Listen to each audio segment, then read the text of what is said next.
Cumprimentamos a todos com a paz do nosso Senhor e Salvador Jesus Cristo. Estamos iniciando mais um programa EBD na TV.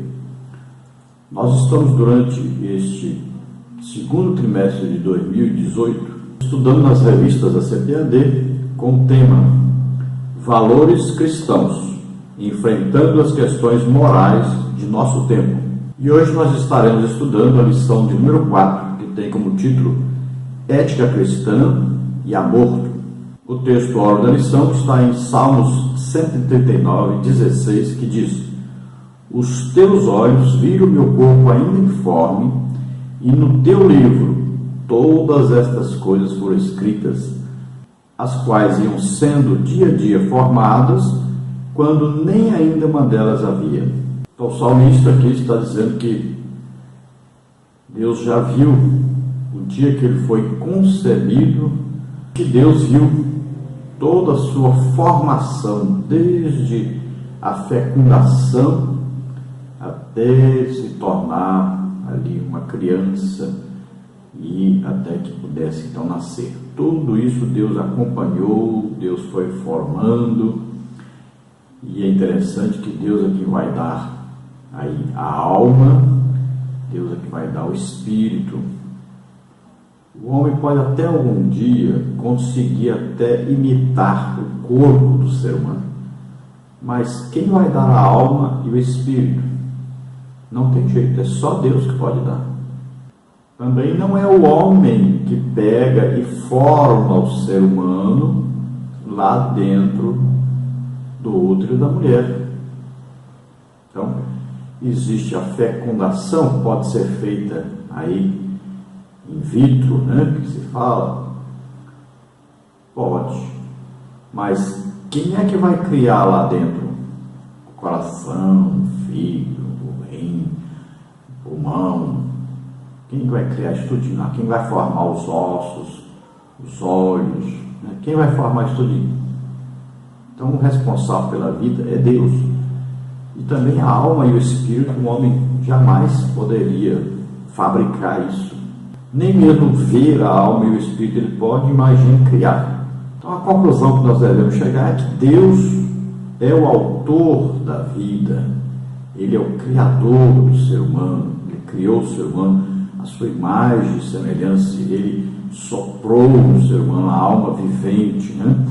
Então o homem é um ser espiritual, recebe o espírito que vem de Deus, Deus lhe dá a alma, que vai ser ali a responsável pelo seu intelecto, sua inteligência, o seu viver aqui na terra, e vai lhe dar um corpo onde vai morar esse espírito e essa alma, e durante a existência do homem sobre a terra, esse corpo então será necessário, até o dia que ele for então arrebatado, e esse corpo vai ser transformado, ou até o dia que ele morrer, e esse corpo vai ser sepultado e entrará aí em corrupção, ou seja, em deterioração, que nós chamamos de necrose, né? Vai apodrecer.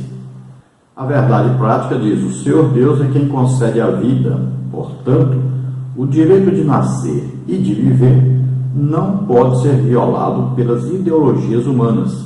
Olha bem, se é Deus que dá a vida, então só Ele tem direito de tirar essa vida.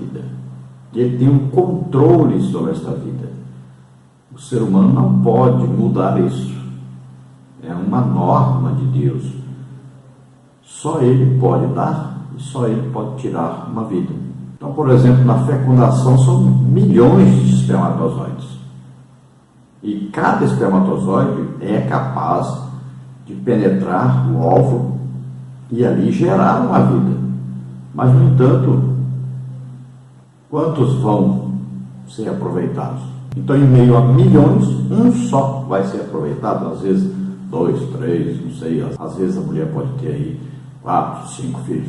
Mas, em via de regra, né, com pouquíssimas e raríssimas exceções, então um só consegue chegar e penetrar o óvulo, e ali então haverá a fecundação, e ali então se formará um ser humano. Veja só que milhões, então, que poderiam produzir a vida, vão morrer. Então Deus fez assim, só Ele pode tirar a vida. Então Ele dá a vida e Ele pode tirar. Ele é o autor da vida, Ele é o responsável pela vida.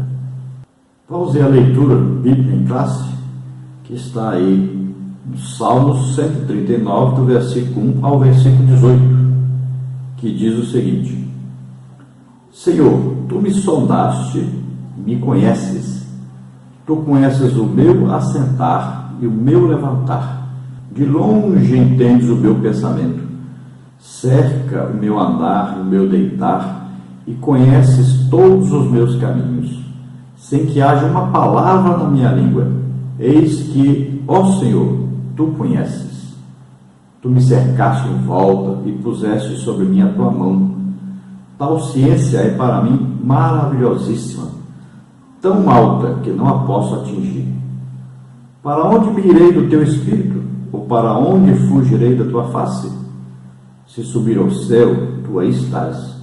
Se fizer no céu a minha cama, eis que Tu ali estás também. Se tomar as asas da alva, se habitar nas extremidades do mar, até ali a Tua mão me guiará e a Tua destra me susterá. Se disser, de certo que as trevas me encobrirão, então a noite será a luz à roda de mim. Nem ainda as trevas me escondem de Ti, mas a noite resplandece como o dia, as trevas e a luz são para Ti a mesma coisa, pois possuíste o meu interior, entreteceste-me no ventre de minha mãe. Eu Te louvarei, porque de um modo terrível e tão maravilhoso fui formado. Maravilhosas são as Tuas obras, e a minha alma o sabe muito bem. Os meus ossos não Te foram cobertos, quando no oculto fui formado e entretecido como nas profundezas da terra. Os Teus olhos viram meu corpo ainda informe, e no Teu livro todas estas coisas foram escritas, as quais iam sendo dia a dia formadas, quando nem ainda uma delas havia. E quão preciosos são para mim, ó Deus, os Teus pensamentos, quão grande é a soma deles. Se os contasse, seria em maior número do que a areia. Quando acordo, ainda estou contigo. Glória a Deus, aleluia. Então, nessa lição, nós teremos aí as seguintes partes, seguintes tópicos. Na primeira parte, nós temos aí aborto, conceito geral e bíblico. Tópico 1, conceito geral de aborto. Tópico 2, o aborto no contexto legal. Tópico 3, conceito bíblico de aborto. E tópico 4, o aborto na história da igreja. Na parte 2, nós temos aí o embrião e o feto são um ser humano. Tópico 1, quando começa a vida? Tópico 2, o que diz a Bíblia? Tópico 3, qual a posição da igreja? Na parte 3, nós temos tipos de abortos e suas implicações éticas. Tópico 1, aborto de anencefalo. Tópico 2, aborto em caso de estupro. Tópico 3, aborto terapêutico. Vamos ver então a introdução, que diz: o tema do aborto implica agressão à dignidade humana e a inviolabilidade do direito à vida. Em nossos dias, muitos segmentos da sociedade se mostram favoráveis ou simpatizantes à prática do aborto. Acerca do assunto, a Bíblia assegura que Deus é o autor e a fonte da vida, como está em Gênesis 2:7 e Jó 12:10. E somente Ele tem poder sobre a vida e a morte, como está em 1 Samuel 2:6. Nesta lição abordaremos o conceito de aborto, o embrião e o feto com os seres humanos, os tipos de aborto e suas implicações éticas. Então nós vamos adotar aqui o aborto como a cessação de vida. Então a interrupção da formação de uma criança, de um ser humano. Então esse aborto é ilegal, é imoral, é antiético, é contrário à palavra de Deus. E até está fora, então, dos direitos humanos. Então, todo ser humano, desde o momento da fecundação, ele já tem direito à vida. Ninguém pode tirar essa vida, ninguém tem essa autoridade, a não ser o próprio Deus que deu a vida. É considerado, então, uma violação ao direito à vida, uma violação à dignidade humana. O movimento feminista vai dizer que a mulher tem direito ao seu corpo. E muitos partidos políticos, inclusive juízes do Supremo Tribunal Federal, estão querendo apoiar o aborto no Brasil. Estão já preparando-se para fazer isto. Já houve um ensaio, já houve um início, mas o povo brasileiro tem se juntado, tem se unido para que isso não seja aprovado. Olha, a Bíblia diz em Gênesis 2:7: formou o Senhor Deus o homem do pó da terra e soprou em seus narizes o fôlego de vida, e o homem foi feito alma vivente. Então veja bem que a Bíblia diz que o homem foi feito por Deus. Então Deus criou o corpo humano, criou a alma, criou o espírito, conforme 1 Tessalonicenses, né? O homem então é espírito, tem aí, possui uma alma e mora então em um corpo. Nós chamamos de tricotomia. Em Jó 12:10 diz, olha, que está na sua mão a alma de tudo quanto vive e o espírito de toda a carne humana. E Deus diz, olha, todas as almas são minhas. Então pertence a Deus a vida. Em 1 livro de Samuel 2:6 está escrito, olha, o Senhor é que tira a vida e a dá, faz descer a sepultura e faz tornar a subir dela. Então veja bem que o poder de dar a vida e de tirar a vida só pertence a Deus. Quem fizer qualquer agravo à vida humana, quem tiraram a vida humana, está pecando gravissimamente contra Deus. Então nessa lição nós vamos estudar aí quando é que o ser humano passa então a existir. Então nós sabemos que biologicamente, né, tem uma explicação. Então biblicamente também tem uma explicação. Então nós vamos estudar sobre isso aí e vamos ver a partir de quando então tem aí uma vida e que deve ser essa vida preservada, guardada, garantida. Na parte 1 então nós temos aí aborto, conceito geral e bíblico. O aborto é a interrupção da gravidez. Parte da sociedade considera como um direito da mulher, mas a Bíblia trata-o como um crime contra a vida. Então o que é aborto? É uma interrupção de uma gravidez, a interrupção de uma formação de uma vida no útero de uma mulher. Então essa interrupção aí se chama aborto. Algumas pessoas da sociedade que não têm conhecimento de Deus, não têm temor de Deus, pessoas que querem viver a sua própria maneira, então essas pessoas dizem, principalmente as feministas, dizem que o corpo da mulher pertence à mulher. O que diz a Bíblia em Êxodo, capítulo 23, 26? Diz, olha, não haverá mulher que aborte, nem estéril na tua terra, o número dos teus dias cumprirei. Então a ordem de Deus que não houvesse aborto. Então veja bem, uma ordem dada por Deus. É proibido haver aborto. Está lá uma ordem dada ao povo que Deus escolheu e colocou sobre a terra para representar Deus sobre a terra. Se nós olharmos aí o caso de Onã na Bíblia, está registrado em Gênesis 38, falando que ele derramou fora o sêmen para que não suscitasse descendência ao seu irmão. Mas veja bem, se ele não quisesse dar descendência ao seu irmão, ele apenas seria humilhado conforme a lei. Era assim que funcionava. Naquele tempo ainda não tinha os 10 mandamentos. Então ele só seria humilhado diante de todos. Não morreria. Mas quando ele derrama o sêmen, quando faz o ato sexual com a mulher que era de seu irmão, e ele decide jogar fora o sêmen, o que ele está fazendo? Ele está jogando fora vidas, e principalmente uma vida que iria então um óvulo, um espermatozoide, um daqueles, dos milhões que ele lançava agora, um deles penetraria o óvulo e fecundaria, então formaria uma vida.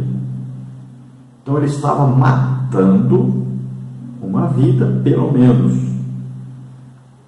Na verdade eram milhões, mas uma que prevaleceria conforme o desejo de Deus. Então, o que Deus faz? Deus mata o Onã por causa disso. Veja só como é sério isso. O que Onã estava fazendo? Um método para evitar filhos. Então, por exemplo, hoje tem pílula, tem camisinha, tem DIU, é tanta coisa, né? Então, essas coisas são para quê? Para evitar que se nasça, então, uma criança. Então, veja bem, é muito sério e nós temos que entender isso. Nenhum crente pode fazer isso. Nenhum crente pode adotar algum método anticoncepcional, porque ele está evitando que nasça uma vida, está impedindo que nasça uma vida. Então, quem faz isso é digno de morte. Aí o que Deus faz? Deus não continua matando todos que fazem isso, mas um dia haverá um juízo para isso. Então, se você já fez, peça perdão a Deus. Você e seu marido concordou, peça perdão a Deus. Deus perdoa. Quando você evita filho, você está dizendo que eu não confio, não tenho fé em Deus, não confio que Deus vai cuidar de mim, vai cuidar da minha família. Então você está achando que o passarinho é mais importante que você, porque Deus trata do passarinho, não passa fome. Você está achando que uma flor é mais importante que você para Deus, porque a flor se veste bem e não é ela que paga a roupa dela. É a falta de fé, de confiança em Deus. Também algumas mulheres não querem filhos para o quê? Não estragar o corpo, não deformar o seu corpo, né? Então isso é o quê? É uma idolatria ao seu corpo. É considerar o corpo mais importante do que Deus. E olha, quando a Bíblia diz, lá em Salmo 127, diz que os filhos são bênção de Deus, é o galardão, o prêmio de Deus. Então, quando você diz, eu não quero filho, você está dizendo o quê? Eu não quero a bênção de Deus. Eu não quero o presente que Deus quer me dar.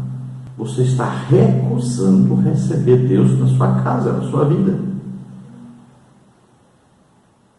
Então, você está sendo rebelde contra Deus. Vamos ver então aí, na parte 1, aborto, conceito geral e bíblico. Temos aí o tópico 1, conceito geral de aborto. Tópico 2, aborto, contexto legal. Tópico 3, conceito bíblico de aborto. Tópico 4, o aborto na história da igreja. Tópico 1, então, conceito geral de aborto. A palavra aborto é formada por dois vocábulos latinos, que é ab, privação, e ortus, que significa nascimento, que juntos significam privação do nascimento. O substantivo aborto é derivado do verbo latino aborior, falecer ou sumir, expressão que indica o contrário de orior, nascer ou aparecer. Assim, conceitualmente, o aborto é a interrupção do nascimento por meio da morte do embrião ou do feto. Esta interrupção pode ser involuntária ou provocada. Então, veja só, primeiro existe o quê? O embrião. Aí, ali a partir da 8ª semana, passa a ser chamado, então, feto. Então, no início, embrião. Então, a vida começa aí no embrião. E a partir daí, já é uma vida que está ali. Então, o óvulo já foi fecundado. Então, quando é que o embrião, então, existe?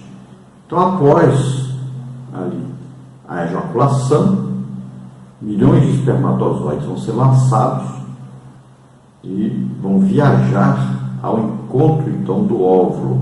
Quanto tempo demora então para o espermatozoide atingir o óvulo?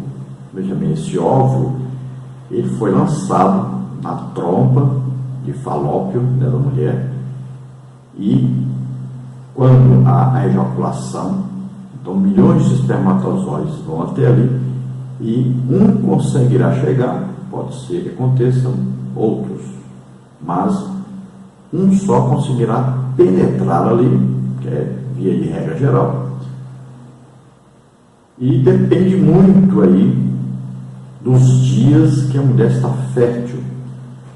Então, por exemplo, se ela estiver com aquele líquido bem líquido, há mais probabilidade de nascer uma mulher, porque o espermatozoide que gera a mulher nada mais rápido, mas tem menos força. Então ele precisa de um líquido mais ralo, vamos dizer assim, grosseiramente. E o espermatozoide que gera homem, ele é mais lento, mas é mais forte. Então aí vai depender muito. Se o líquido estiver mais grosso, então o espermatozoide que vai gerar homem será mais privilegiado, porque terá mais força para romper o líquido e penetrar o óvulo. Assim explicam, né, aqueles que entendem. O fato é que ali então, quando houver a fecundação, ou seja, a partir do momento que o espermatozoide consegue penetrar o óvulo, então houve a fecundação e a partir daí então existe o embrião. Na 8ª semana, então já se chama aí o feto, até que então se torna um bebê e que vai nascer. Então, após essa fecundação, o óvulo vai descer até o útero da mulher, né? E ali é que vai haver então a transformação ali, a mudança, né? Vai ser a junção ali, vai ter parte do pai, parte da mãe, existe aí uma junção, e aí vai ser o desenvolvimento ali no útero. Então aí tem a formação da placenta, que vai proteger esse bebê, né? Tem aí o líquido amniótico, que vai manter esse bebê ali dentro, né? E o cordão umbilical, por onde a criança vai ser alimentada. Então existe toda aí uma formação, tudo criado por Deus. E lá pela 3ª semana já começa então a formação aí dos órgãos, né, da criança. No primeiro mês já começa então os primeiros batimentos cardíacos, né? Aí por volta do 2º mês já começa todo o sistema nervoso sendo criado, aí os braços, as pernas já começam a aparecer, aí vem as mãos, né, com os braços, aí os ombros, as pernas, cabeça, e a cabeça se desenvolve mais rápido, né? Fica maior, a cabeça pode chegar aí até a 50% de todo o embrião. Então, por volta de 7 meses já tem aí um esqueleto se formando, né? Já tem aí, lá pela 10ª semana já começam a aparecer os olhos, o nariz, aí os ouvidos, o queixo. Já no 2º mês aí já tem um formato já de um ser humano. A partir de 8 semanas já é considerado um feto, então. E durante então 36 semanas aí vai ser todo um desenvolvimento, um crescimento dessa criança aí no ventre da sua mãe. Com 9 meses, normalmente então será a hora dessa criança nascer. Então o aborto deve ser considerado aí, então, a interrupção do crescimento, né, da formação da criança. E se essa interrupção é feita então antes que a criança possa sobreviver fora do útero, então isso é aborto, porque essa criança não vai sobreviver, vai morrer. Então, se nós olharmos aí Êxodo capítulo 21, nós vamos ver que se 2 homens estivessem brigando e de repente uma mulher grávida abortasse, Então, se a criança já tinha idade suficiente, por volta, por exemplo, 7 meses, 8 meses, e ela já tem condição de sobreviver fora do útero da mulher, então essa pessoa seria multada, mas não seria morta, não seria assassinada. Então essa pessoa sofreria dano, mas não morreria. Mas se causasse aborto e essa criança morresse, então fosse um aborto antes da criança poder sobreviver fora, então este homem morreria.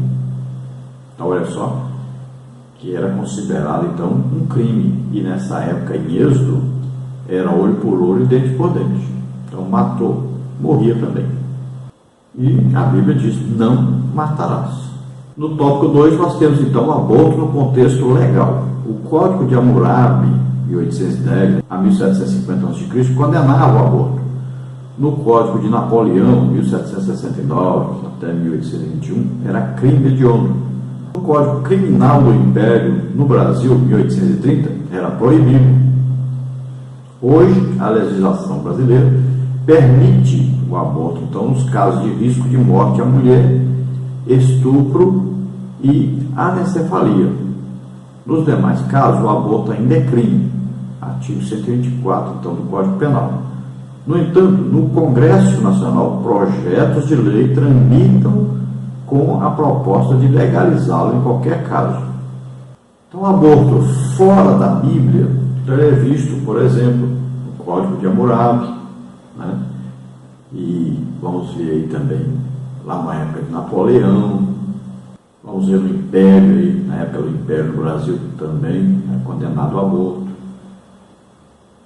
Mas, recentemente, então, existem aí uns políticos e uns juristas, principalmente os principais juízes, que estão adquirindo muito poder atualmente e que já estão fazendo uma preparação para liberar o aborto em qualquer hipótese. Não vai ser apenas como é hoje, que ainda é permitido em alguns casos extremos.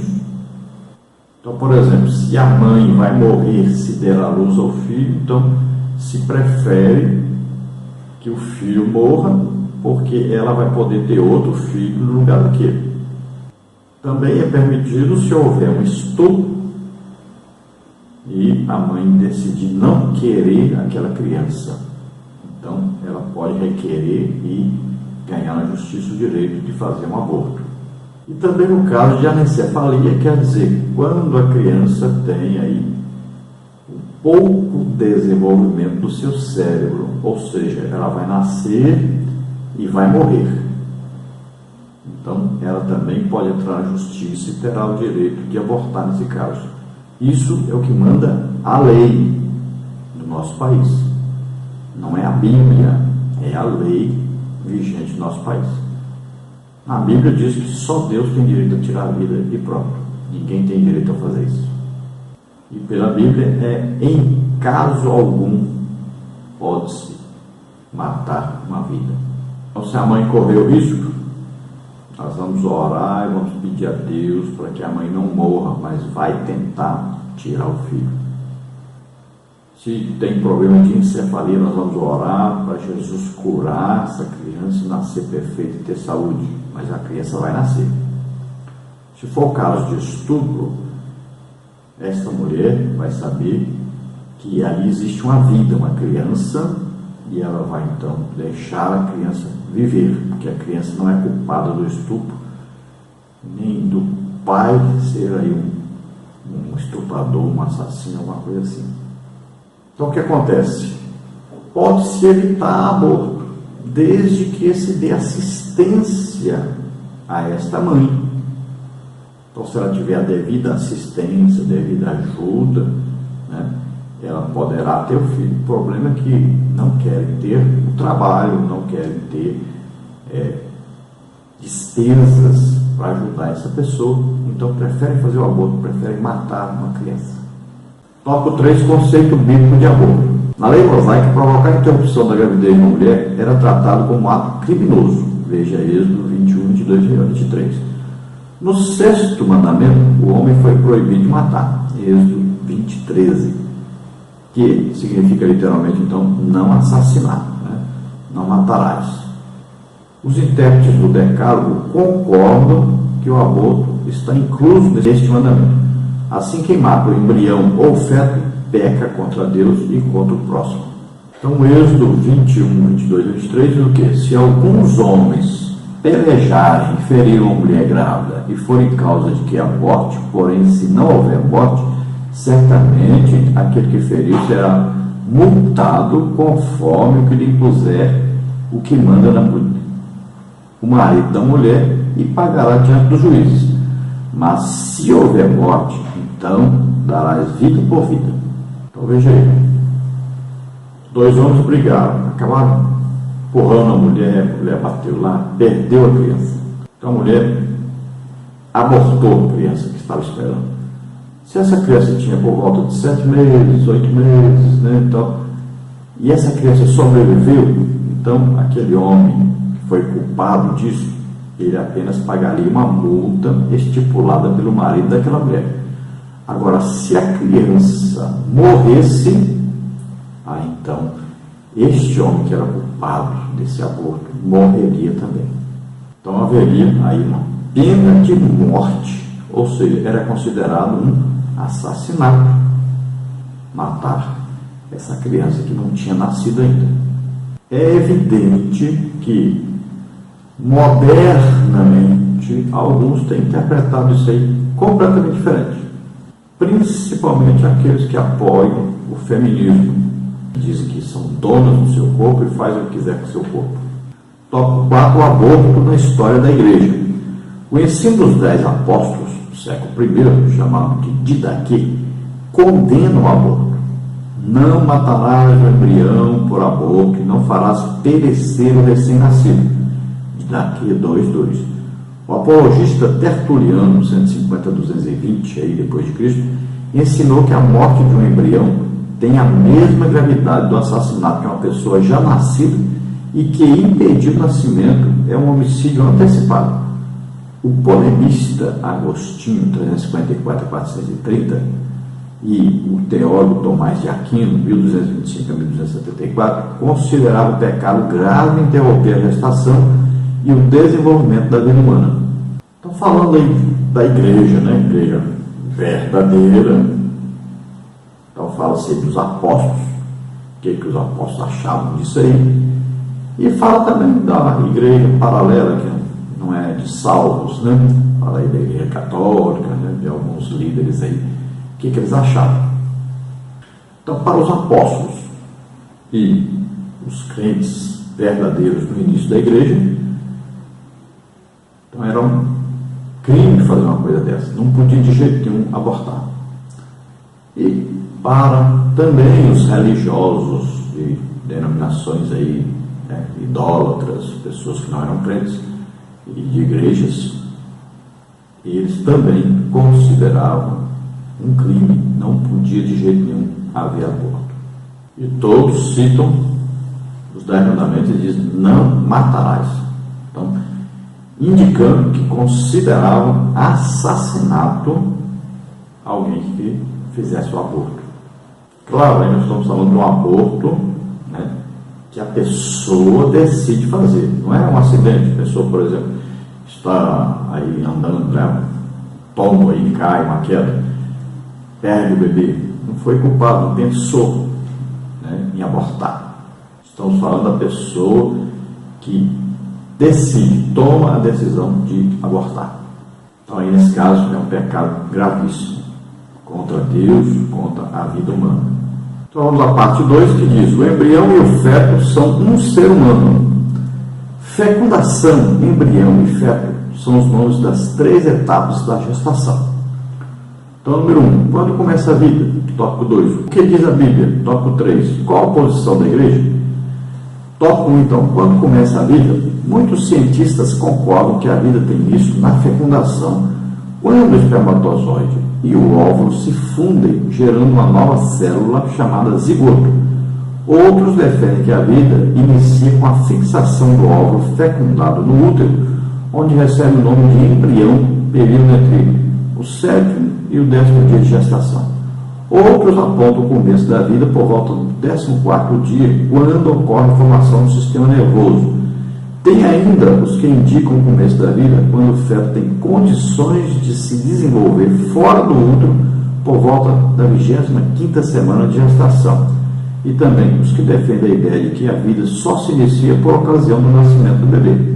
Para nós, nós vamos considerar aí, a partir do momento que houve o ato sexual aí, e houve a fecundação, então, desse óvulo. O espermatozoide conseguiu chegar lá, penetrar o óvulo. Então, ali existe agora uma vida em formação. A partir daí, existe uma vida em formação. Então, qualquer coisa que é feita para impedir essa fecundação já é um pecado. Porque Deus não permite isso e matou o Onã por causa disso, porque ele impediu de haver a fecundação. Então veja só que coisa séria. Então o DIU, por exemplo, é um pecado. A camisinha, a pílula, veja só. Então isso aí já é um pecado, porque está impedindo uma vida de ser gerada. Agora, como no caso que nós estamos estudando hoje é sobre aborto, então o aborto é a partir do momento em que o óvulo foi fecundado. A partir daí existe uma vida em formação e não pode então isso ser parado, esse processo ser parado, ser impedido, porque existe aí uma vida que tem direito à sua própria vida. Agora que existem várias ideias, várias interpretações, é evidente.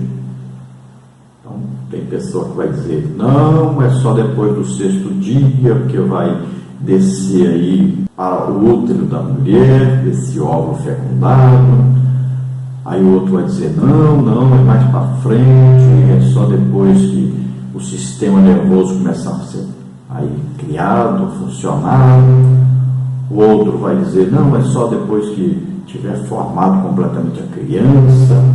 Aí o outro vai dizer, não, é só depois que nascer. Então cada um vai ter uma ideia, né? Mas se nós olharmos para a palavra de Deus, nós vamos ver que para Deus, mesmo antes de haver a fecundação, Deus já está no processo de acompanhamento dessa vida. E é uma coisa muito impressionante no caso de Sansão, porque a mãe de Sansão, mulher de Manoá, quando ela tem um encontro com o anjo diz para ela que a partir daquele momento ela não poderia beber mais vinho, não comer mais coisa impura. Veja só, mas ela nem tinha ainda tido a relação sexual com seu marido Manoá para ser gerado Sansão ainda.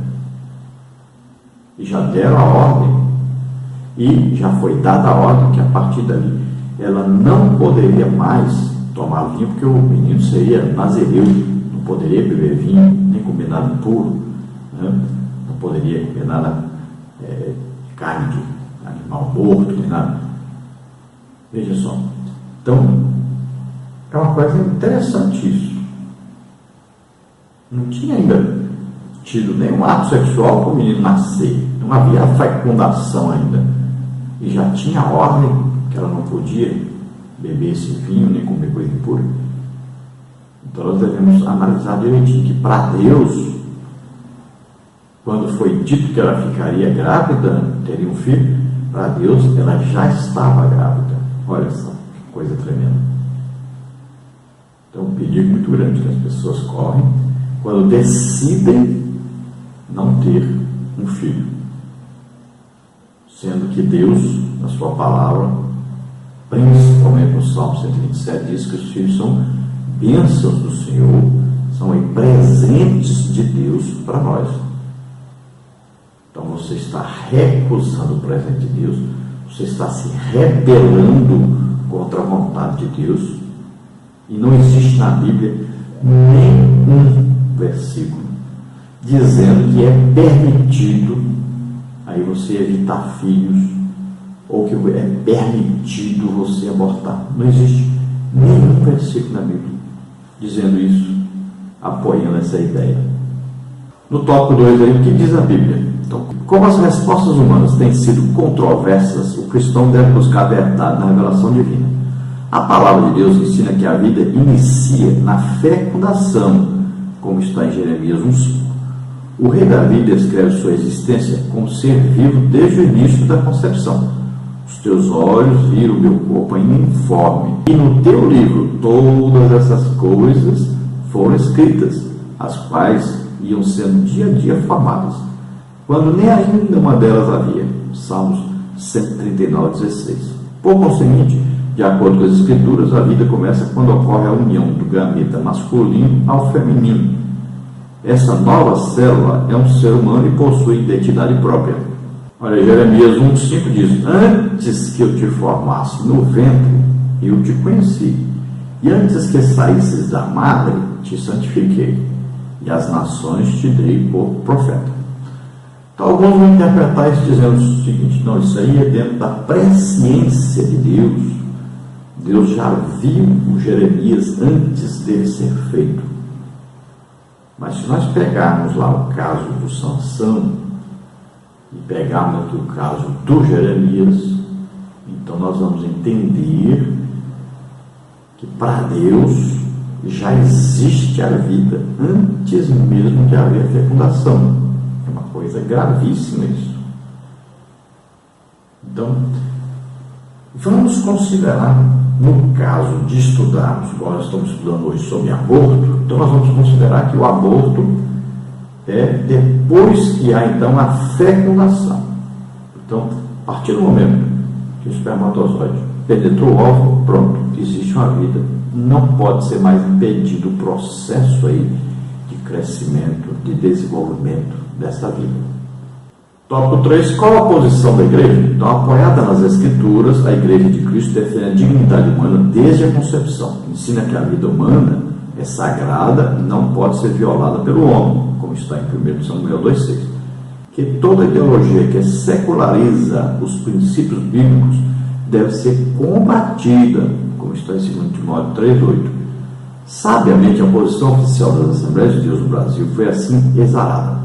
A CGPB, Convenção Geral das Assembleias de Deus do Brasil, é contrária a essa medida a aborto por resultar numa licença ao direito de matar seres humanos indefesos na sacralidade do útero materno em qualquer fase da gestação, por ser um atentado contra o direito natural à vida. Carta de Brasília, 41ª, 2013. Então, o que ensina a igreja, no caso nosso, da Assembleia de Deus, está bem claro aí, né, que existe já isso escrito, declarado, que nós somos totalmente contrários ao aborto. Então, em qualquer caso, depois que a vida foi gerada ali, o óvulo recebeu então o espermatozoide, a partir daí não se pode mais impedir que a vida aí se desenvolva, que o feto se desenvolva. Em caso algum, não existe caso que se permita o aborto. E acabou. É assim que funciona. E é assim que ensina a palavra de Deus. Então saibam que já está em tramitação no Congresso uma lei que quer aí aprovar o aborto. Vamos dizer até que qualquer mãe que chegar lá e dizer: eu não tenho condições de criar esta criança, então ela vai poder abortar. Veja bem, é uma licença para matar, que é assim que é considerado pela igreja. Na parte 3 nós temos aí tipos de abortos e suas implicações éticas. A legislação brasileira autoriza a interrupção da gravidez em 3 casos somente. Neste tópico, apresentaremos as principais implicações éticas para estes tipos de aborto. Tópico 1, aborto de anencéfalo. Tópico 2, aborto em caso de estupro. Tópico 3, aborto terapêutico. Primeiro, então, tópico 1, aborto de anencéfalo. Em 2012, o Supremo Tribunal Federal, STF, legalizou a interrupção da gravidez do feto anencéfalo malformação rara do tubo neural. Então, a principal implicação ética desta decisão está no descarte de um ser humano por apresentar uma malformação cerebral. Trata-se de uma ideologia racista chamada eugenia, que defende a sobrevivência apenas dos seres saudáveis e fortes. Uma nítida incoerência de quem defende os direitos humanos e, ao mesmo tempo, age de modo discriminatório. Neste quesito, enfatiza as Escrituras: para com Deus não há acepção de pessoas. Romanos 2,11. Então aqui surge aí uma pergunta que eu gostaria de fazer a você que é a favor, então, do aborto. Tem casos aí que tem que ter o aborto. Então, nós vamos fazer uma pergunta para você. Se você conhecesse uma mulher que está na 9ª gravidez, e dos 8 filhos que já teve, 3 são surdos, 2 são cegos, 1 é retardado mental, e ainda ela tem sífilis, o marido é um alcoólatra e espanca os filhos, e aí com grandes probabilidades de que esse filho que espera seja também surdo. Provavelmente 70% desses filhos vão morrer antes de completar a idade adulta. Você recomendaria que ela fizesse um aborto? Então veja só. Um problema seríssimo, né? Então, do jeito que se pensa hoje e do jeito que os juristas, né, principais do país hoje pensam, eles diriam que é permitido, neste caso, então, se fazer um aborto. Mas veja bem, neste caso, estaria sendo morto um dos maiores compositores de música do mundo, que é o Beethoven. Isso aí é a família do Beethoven. Se você concordou que ela deveria abortar essa criança, você acabou de matar o Beethoven, que é considerado aí o maior gênio musical de todas as épocas da humanidade. Então nós devemos nos lembrar, por exemplo, de João Batista, que foi cheio do Espírito Santo desde o ventre de sua mãe. E quando Maria foi visitar Isabel estava no 6º mês de gravidez e a criança saltou no ventre de Isabel. Veja bem. Então nós devemos analisar bem e ver que já existe ali uma vida e não pode ser interrompida essa vida. E veja que mesmo no caso esse cérebro dessa criança não está muito desenvolvida, quantas crianças nasceram assim e depois acabou aí o cérebro desenvolvendo? Quantas também foram curadas por Jesus? Então nós não podemos tomar essa atitude de decidirmos uma vida. Nós não temos esse direito de matar ninguém. Tópico 2, aborto em caso de estupro. Como não é necessária a comprovação do crime de estupro e nem autorização judicial para o aborto, a lei é permissiva e complacente com a interrupção da gravidez sob a alegação de estupro sem que ele tenha ocorrido. Assim discute-se a inviolabilidade do direito à vida do nasciturno, artigo 5º, né? Artigo 2º. Outra questão ética relaciona-se ao fato de que um crime não pode justificar outro crime. Para os cristãos, o ensino bíblico é claro: não te deixe vencer do mal, mas vence o mal com o bem. Romanos 12:21.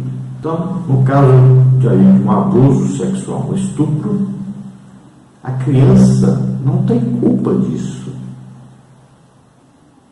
Então nós temos que ajudar a pessoa que ficou grávida, que foi estuprada, e não matar a criança. Então já houve um crime, nós vamos fazer outro crime para corrigir outro crime? Já são 2 crimes aí. Então deve-se ajudar esta mãe a ter esse filho e a criar esse filho, e não matar uma criança que já foi gerada. Vamos ajudar essa mãe a perdoar, né, aquele que fez isso e a cuidar dessa criança. Tópico 3, aborto terapêutico. Procura-se justificar clinicamente esta ação sob a alegação de que a vida de um adulto tem maior valor que a de um ser em gestação. Daí surgem questões éticas quanto à valoração da vida humana. Uma pessoa merece viver e outra não? Tertuliano, em sua obra Apologético, ensinava que não existe diferença entre uma pessoa que já tenha nascido e um ser em gestação. Outra questão é acerca do poder sobre a existência. Podemos decidir quem deve viver ou morrer?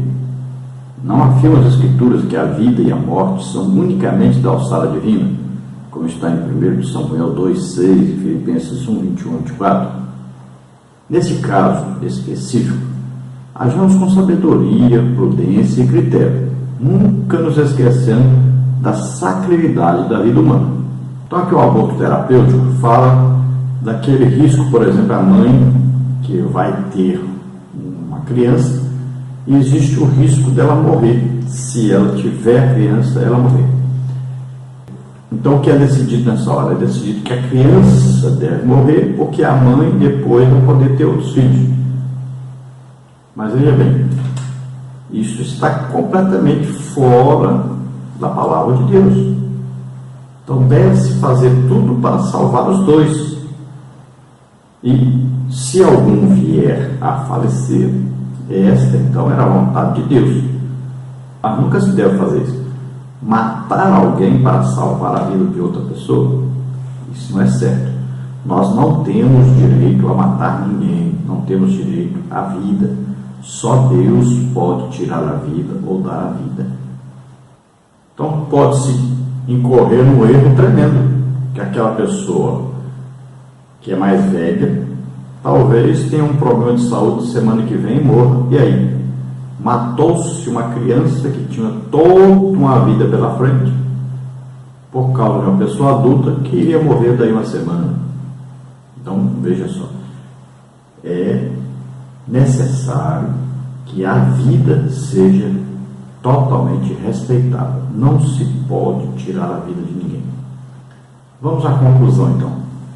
A valorização da dignidade humana, o direito à vida e o cuidado à pessoa vulnerável são princípios e doutrinas imutáveis do cristianismo. Em uma sociedade secularizada, o cristão precisa tomar cuidado com o relativismo e está alerta quanto às ações de manipulação de sua consciência e o desrespeito à vida humana, como está em 1 Timóteo 4, 1 e 2. O que diz 1 Timóteo 4, 1 e 2? Mas o Espírito expressamente diz que nos últimos tempos apostatarão alguns da fé, dando ouvidos a espíritos enganadores, a doutrina de demônios, pela hipocrisia de homens que falam mentiras, tendo cauterizado a sua própria consciência. Então veja só, é claro que as pessoas que querem tomar essas atitudes, que desconsideram a vida de uma criança, de um feto, de um embrião, é evidente que eles vão fazer de tudo para convencer a sociedade de que eles estão certos, para que apoiem as leis que eles querem que sejam apoiadas. E é assim que acontece com essas minorias, Eles querem de qualquer maneira aprovar leis que os proteja para que eles possam fazer as coisas erradas. É Satanás por detrás dessas pessoas que quer destruir as vidas, quer matar as pessoas. O que está acontecendo hoje, por exemplo? Os países europeus, por exemplo, os casais têm pouquíssimos filhos. Vamos ver que na China é proibido o casal ter mais que um filho. Isso tudo está por trás de quem? Satanás. A terra não está aí toda ocupada. Existem milhões e milhões de hectares aí desocupados para serem ocupados. Mas aí dizem que tem muita gente, que não pode ter mais gente, As minorias aí, muito ricas, dominam. Mas veja bem, pode haver uma distribuição de renda no mundo, pode se ajudar. Olha, os bilhões de dólares, os bilhões de euros que se gastam fabricando armas, fabricando foguetes para ir na Lua. Só esse dinheiro aí dá para alimentar toda a raça humana, dá para alimentar todos os que passam dificuldades na Terra inteirinha. Só esse dinheiro aí, precisa mais dinheiro nenhum. Então olha só, dá para ajudar, dá. Ninguém precisa passar dificuldade. Então o problema não é as pessoas que estão nascendo. Na Europa já não se tem mais jovens, não tem mais a força trabalhadora. Os países estão quebrando de tantas aposentadorias, porque não tem a força jovem para trabalhar. E lá está acontecendo uma coisa terrível. O que está acontecendo? O islamismo coloca lá uma pessoa que pode ter 4 mulheres, com cada mulher tem 4 filhos. Então um homem só tem 16 filhos, mais a mulher, e já vão tomando conta da sociedade, porque eles não querem filhos. E aqui no Brasil está acontecendo também. Então eles vão dominar lá a Europa. Em 20 anos eles estão dominando tudo, e a Europa vai se tornar muçulmana.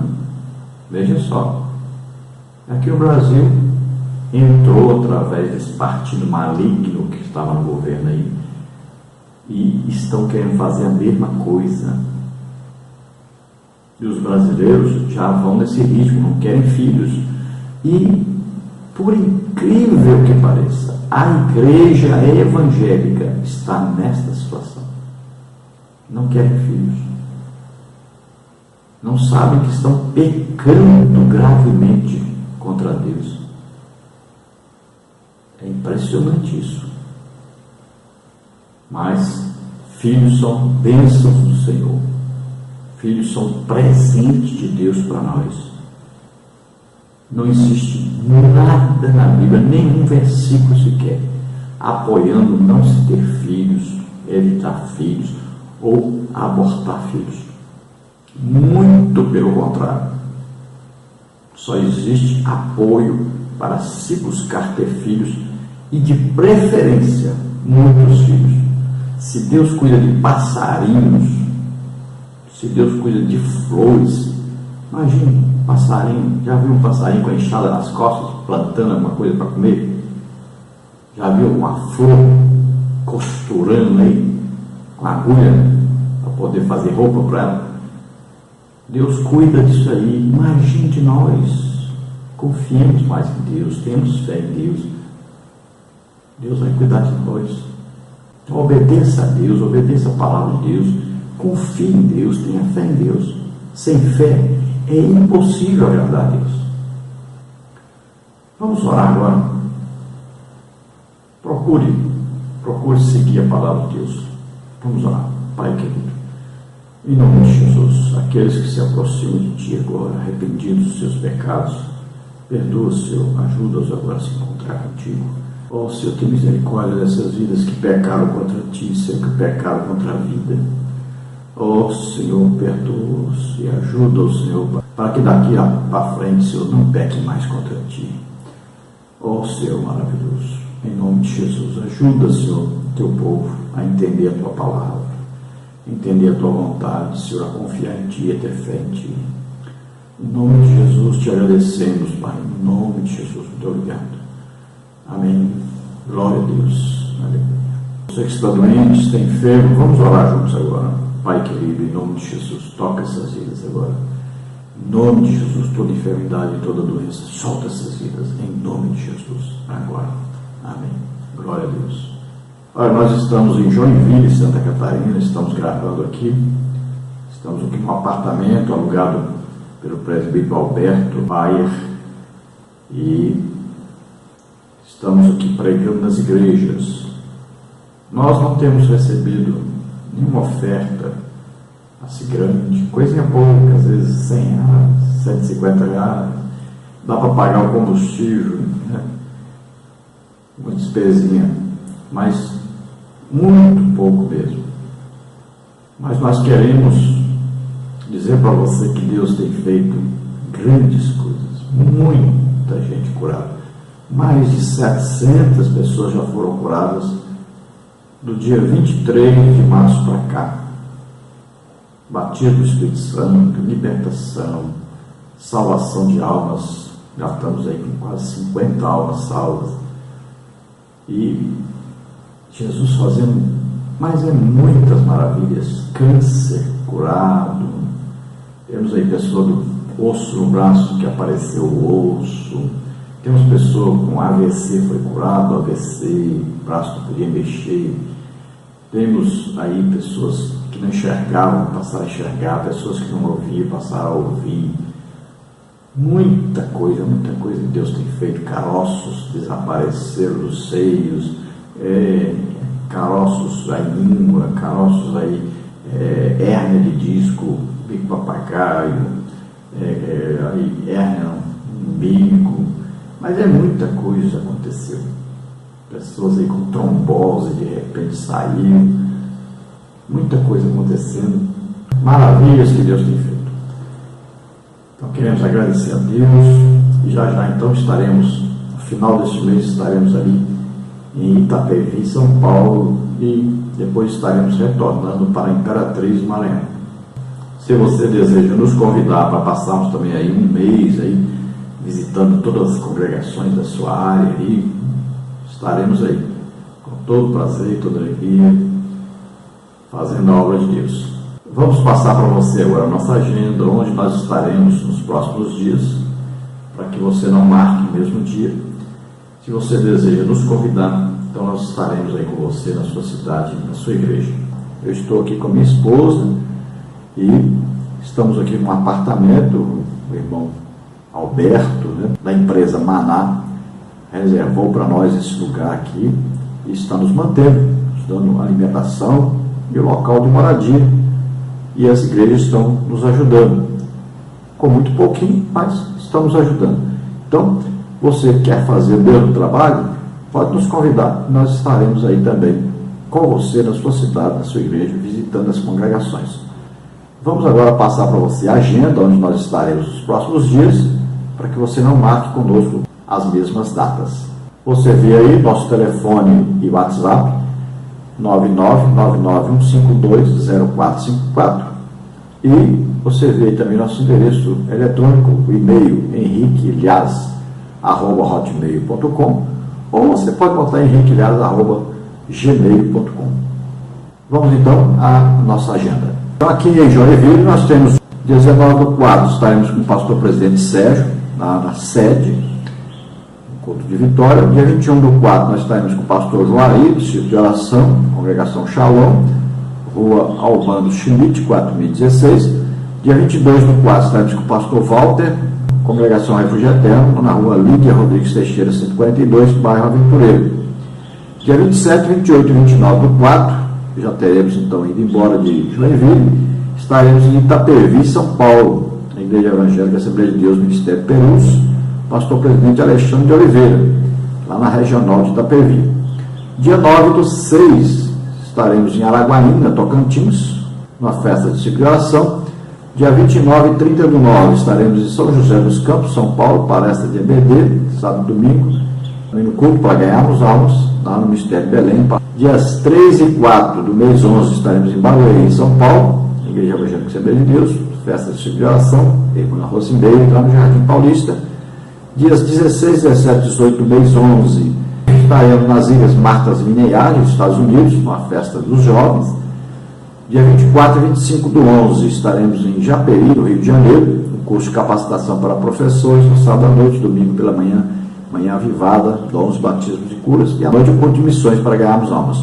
Então essa aí é a nossa agenda, que já está marcada, e você pode entrar então e marcar outra data que nós estaremos aí com você. Temos pouquíssima coisa marcada, inclusive o mês de maio está todo livre ainda.